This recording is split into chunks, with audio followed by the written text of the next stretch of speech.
Question में 12 तक हम लोगों ने सॉल्व कर लिया था। क्वेश्चन में 13 को सॉल्व कर लेते हैं। देखिए, सेंटर ऑफ मास और फ्रिक्शन के एप्लीकेशन पे बेस्ड ये क्वेश्चन है। इसमें टॉर्क भी, रोटेशन मोशन का भी एक एप्लीकेशन इन्वॉल्व है। रोटेशनल मोशन में जो इक्विलिब्रियम होता है उसका एप्लीकेशन इस क्वेश्चन में इन्वॉल्व है। ठीक है, means torque net equal to 0 ये इन्वॉल्व है, सेंटर ऑफ मास का एप्लीकेशन इन्वॉल्व है और फ्रिक्शन इन्वॉल्व है। देखिए इस क्वेश्चन में क्या कहा जा रहा है, put a uniform metre scale horizontally on your extended index finger with left one at 0 centimetre and the right one at 90 centimetre.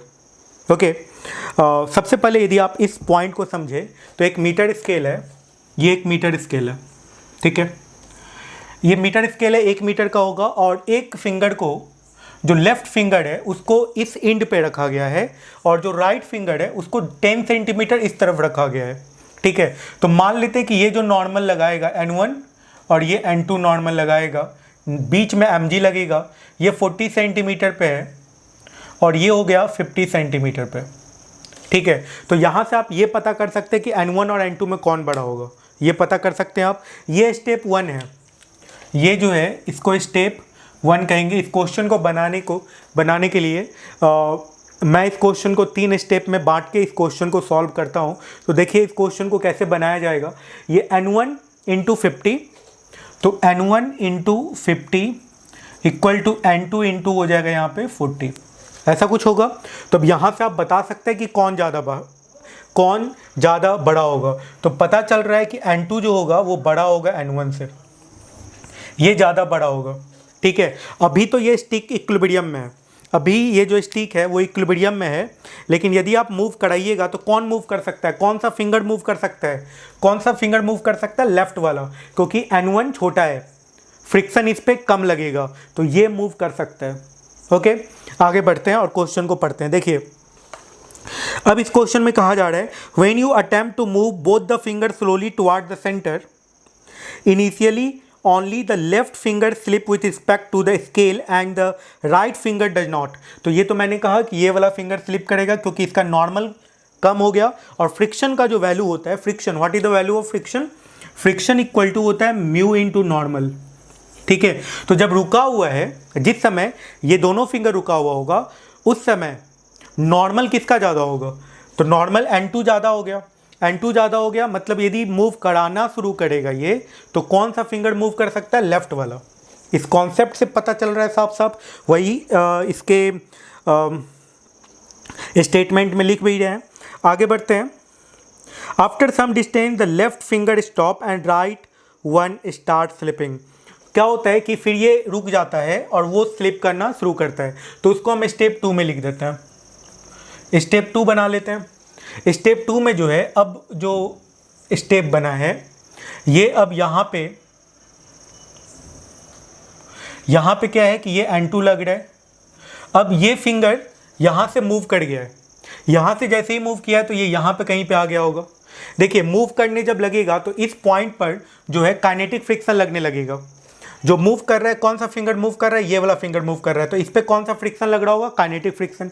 Kinetic friction के कारण ये इस तरफ मूव कर रहा है, लेकिन ऐसा होगा कि इस काइनेटिक फ्रिक्शन का वैल्यू बढ़ता जाएगा। क्यों, क्योंकि जैसे जैसे आप नज़दीक लाइएगा, जैसे जैसे ये आप नज़दीक लाइएगा, ये 50 जो है डिक्रीज करेगा, 50 डिक्रीज होते होते 40 होगा, 40 से भी और घटेगा। ठीक है, और 40 से जैसे ही घटेगा ये, तो N1 बढ़ने लगेगा, N1 बढ़ने लगेगा, फ्रिक्शन बढ़ने लगेगा, मीन्स काइनेटिक फ्रिक्शन का वैल्यू बढ़ने लगेगा। और काइनेटिक फ्रिक्शन का वैल्यू, इसके काइनेटिक फ्रिक्शन का वैल्यू, इस फिंगर के काइनेटिक फ्रिक्शन का वैल्यू जब इसके स्टैटिक फ्रिक्शन के बराबर हो जाएगा तो ये वाला फिंगर रुक जाएगा, क्योंकि उसके बाद और बढ़ने लगेगा वो, तो ये फिंगर रुक जाएगा और ये मूव करना शुरू करेगा।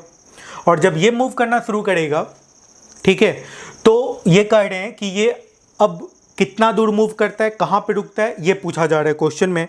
तो देखिए इसमें क्या कहा जा रहा है कि सेकेंड स्टेप जो है, आप इस सेकेंड स्टेप को समझें कि अब यहाँ पे जो फ्रिक्शन लगेगा, ये नॉर्मल जो लगेगा उसको N3 नाम दे देते हैं, और यहाँ पे ये जो डिस्टेंस है, इसको कुछ कह देते हैं x।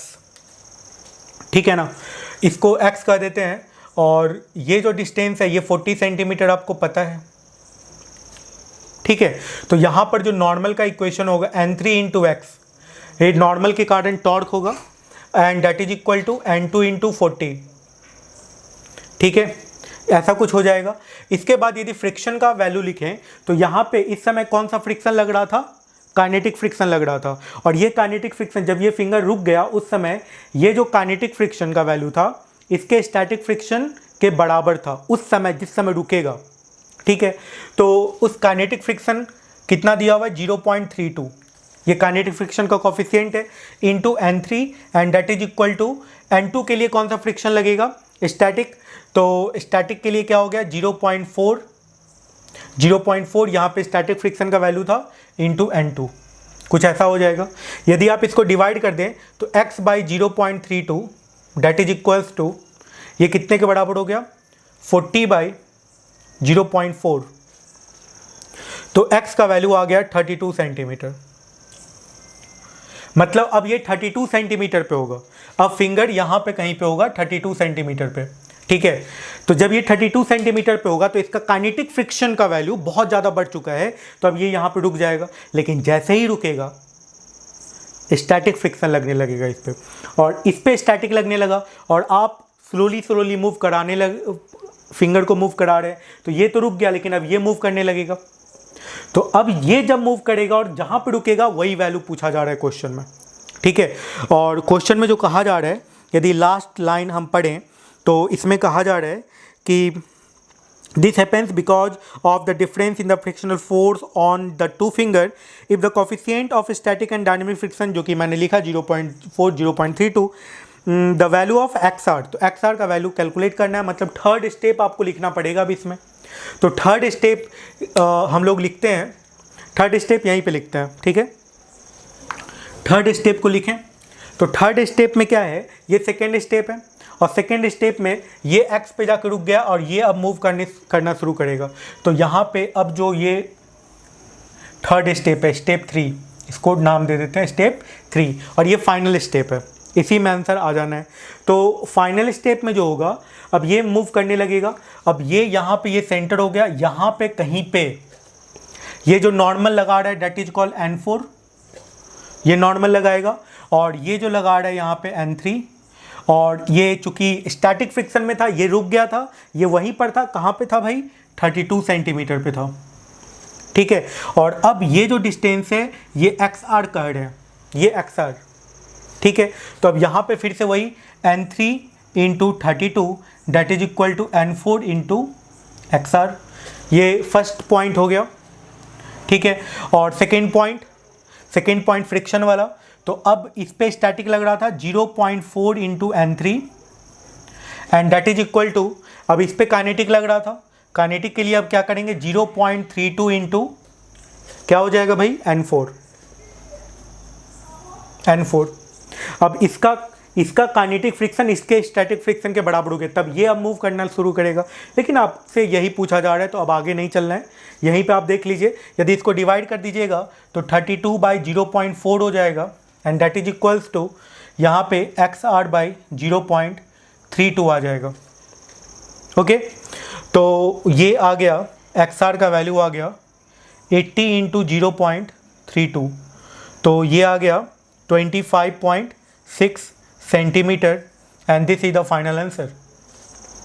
तो इस तरीके से 3 स्टेप में ये क्वेश्चन बन जाएगा, आप समझिएगा। यदि कहीं पे कन्फ्यूजन हो कमेंट पूछ लीजिए, कहीं पे कोई कन्फ्यूजन होता है तो चलते हैं नेक्स्ट क्वेश्चन में, नेक्स्ट क्वेश्चन को सॉल्व करते हैं।